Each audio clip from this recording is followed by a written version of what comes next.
Baik, langsung saja kami persembahkan penampilan pagelaran Anindo Bagyo. Selamat menyaksikan. Dengan kerajaan Aninda berdiri sebuah kediaman megah yang di dalamnya hiduplah seorang gadis cantik bernama Larasati, putri keluarga Mahendra. Laras hidup dalam lingkungan keluarga yang harmonis, penuh kasih sayang dari kedua orang tuanya, juga Mbok Ratmi dan Mbok Asih, pegawai setia keluarga Mahendra. Namun, di dalam keharmonisan itu, ternyata takdir berkata lain. Sang ibu yang menjadi teman sekaligus tempat bercerita Laras mendadak jatuh sakit, dan seketika keharmonisan itu berubah menjadi sunyi.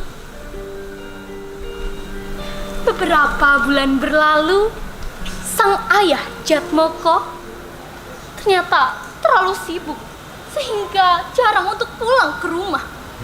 Namun, suatu hari ia datang untuk membawakan suatu kabar bahwa ternyata Laras akan memiliki seorang ibu dan juga 2 saudari baru yang tak ada yang tahu bahwa mereka menyimpan sebuah niat terselubung. Di tengah itu, Laras mendengar kabar bahwa akan diadakan pesta dansa bagi seluruh warga Aninda. Dan di pesta itulah Laras akan bertemu dengan seseorang yang tak pernah ia sangka. Dan akankah seseorang itu membawa perubahan di dalam kehidupan Laras? Ataukah ia akan hidup dalam kesengsaraan untuk selama-lamanya? Pagi perlahan menyapa kediaman keluarga Mahendra. Mbok Ratmi dan Mbok Asih dengan tekun menjalankan tugasnya, membersihkan setiap sudut rumah tanpa mengenal lelah.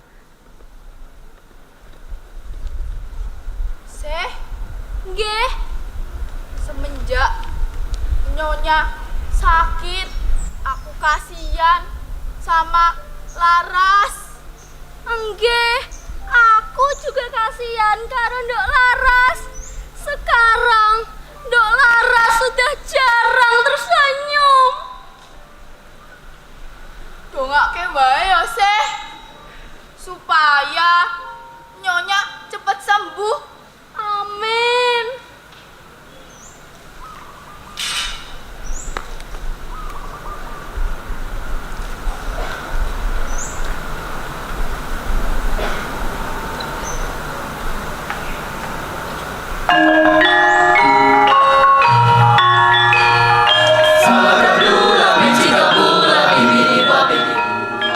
Kamu semua dan kamu dapat bibidi bobidibu.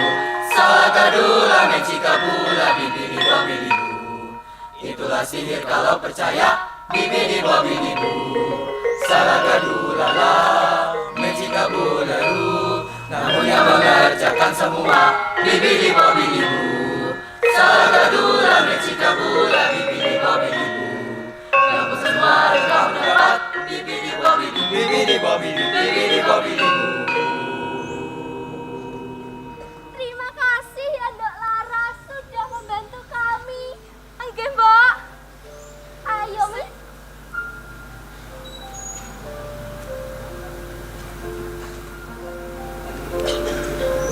Ya Allah, resih banget, Ndok. Nggih, endi Mbok Asih, Mbok Ratmi? Lagi njipukne obat, Bu. Ya, bisa. Kademen Ibu. Nyonya, monggo didahar kalian obatipun, nggih. Oh, nggih, Mbok Asih. Matur nuwun, nggih. Laras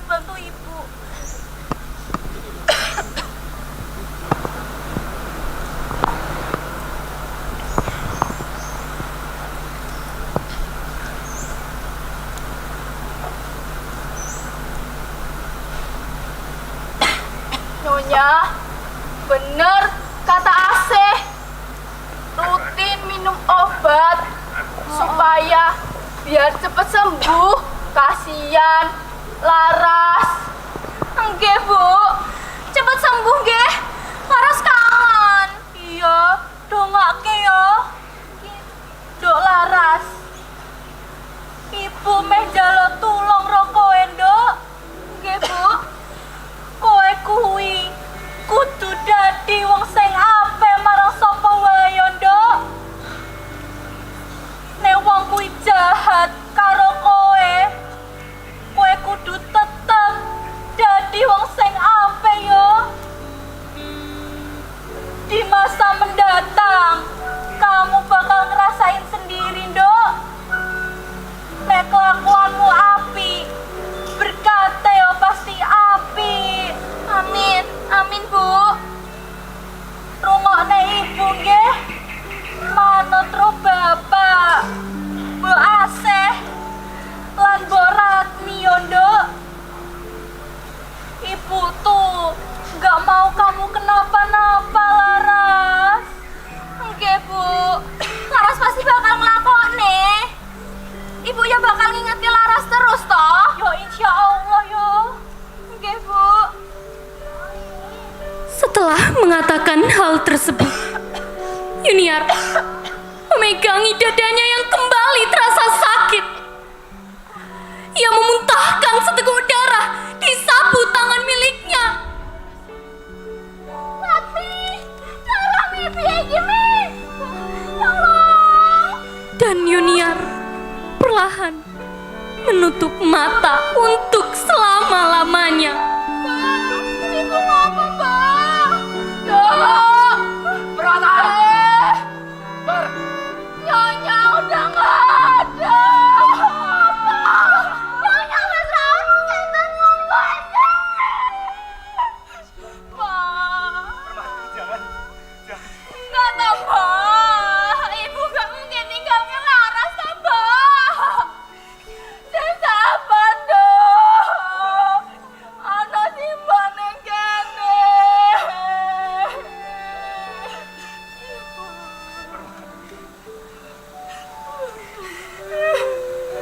Dok, Nggih, Pak. rungokke Bapak, Dok. Saiki mengono Bapak, Mbok Ratmi, lan Mbok Asih. Maafkan Bapak ya, Dok. Bapak gagal menjaga ibumu.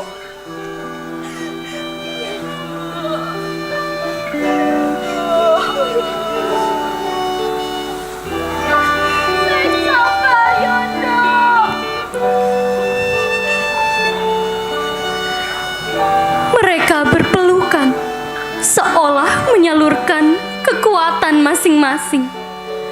Keluarga Laras seperti 5 elemen yang harus menyatu. Dan jika salah satunya hilang, maka keseimbangan yang mereka miliki akan goyah. Dan seperti saat ini, mereka harus merasakan ketidakseimbangan itu. Dan butuh waktu lama untuk kembali seperti semula, tanpa satu elemen terkuat yang mereka miliki.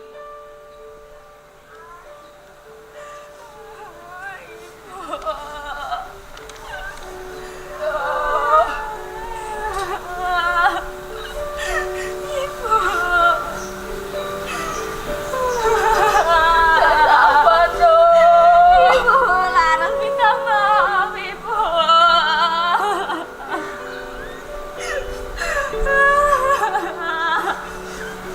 Dok, takdirmu kok kaya ngene ta, Dok? Kamu masih muda. Ibu kok mau dibawa kemana? Ibu.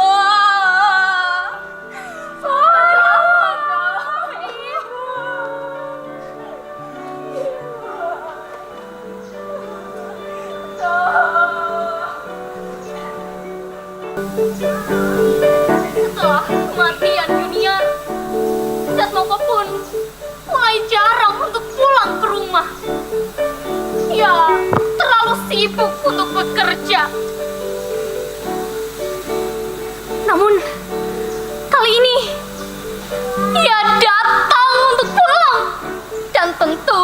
dengan tangan kosong.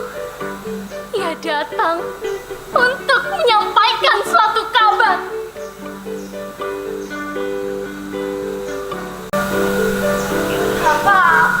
Bapak neng Dito. Yang kene, Nduk. Laras kangen, Pak. Nduk, Bapak pulang dari kerja. Tuh kok kayak oleh-oleh. Didelok, Nduk. Didelok. Gede banget, Pak. Laras ya orang nganggo koyo ngene. Enggak cuma itu, Nduk. Bapak beliin kebaya baru. Suka enggak? Cantik banget, Pak. Laras seneng. Bapak yo seneng, delok kowe seneng, Nduk. Engko diengko ya, Nduk. Nggih, matur suwun nggih, Pak. Dirawat. Apa meneh yo mau? Oh iya. Ngene, Nduk. Bapak memutuskan. Bapak arep nikah meneh karo rekan bisnis Bapak. Nduk Laras setuju karo kuwi.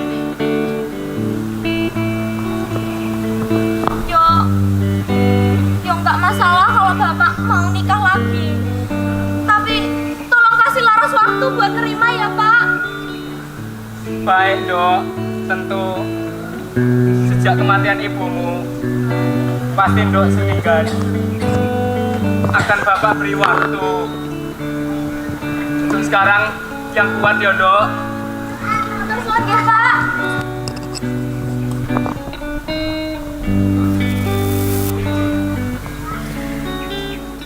Keesokan harinya, tiba-tiba datanglah 3 orang wanita dengan penuh kepercayaan diri. Mereka bukanlah tamu biasa, melainkan calon keluarga baru Mahendra.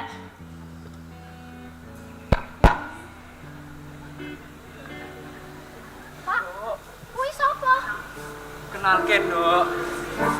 Iki Mbok Wulan, Nduk Utami, lan Nduk Dwi. Mbok Wulan adalah calon ibumu. Nduk Utami lan Nduk Dwi adalah 2 putri Mbok Wulan yang kelak akan menjadi saudarimu. Selamat pagi, Laras. Kamu terlihat sangat cantik dan menawan. Terima kasih, Ibu. Ibu dan putri Ibu juga terlihat sangat cantik. Sini, kenalan dulu sama Utami dan Dwi. Hai, Laras. Kenalin ya, namaku Utami.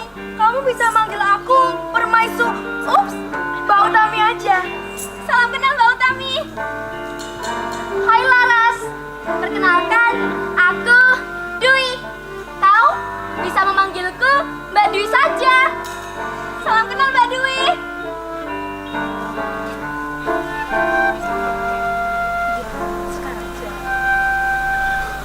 Nduk, Oke, Pak. Bapak memutuskan hari ini juga Bapak akan menggelarkan pernikahan. Apa? Pak, Laras kan udah bilang, tolong kasih Laras waktu dulu. Bapak kok seenaknya memutuskan begitu? Dengarkan Bapak dulu, Nduk. Bapak semakin lama semakin sibuk sejak kematian ibumu. Tidak bisa menemani Nduk. Bu Wulan, Nduk Utami, dan Nduk Dwi lah yang akan bisa menemani Nduk ketika Bapak tidak berada di dalam rumah. Semakin cepat, Nduk, semakin baik. Bapak khawatir kamu sendirian terus di rumah, Nduk. Iya, kan nanti ada Ibu, Mbak Utami, sama Mbak Dwi yang biasa temenin kamu. Kami pasti membimbingmu, Laras. Iya, kami baik. Ya udah deh, terserah Bapak aja. Nduk, Laras kecewa. Sejak hari itu, Wulan dan juga Jatmoko akhirnya menggelarkan pernikahan mereka. Dan mereka menjadi pasangan yang sangat serasi. Tidak hanya itu, usaha onde-onde Mahendra milik Jatmoko pun menjadi semakin sukses. Namun, kesuksesan itu juga yang membuat Jatmoko menjadi semakin sibuk dan semakin jarang untuk pulang ke rumah. Dan tanpa Jatmoko tahu, inilah pemandangan yang menjadi kehidupan sehari-hari di rumah Mahendra.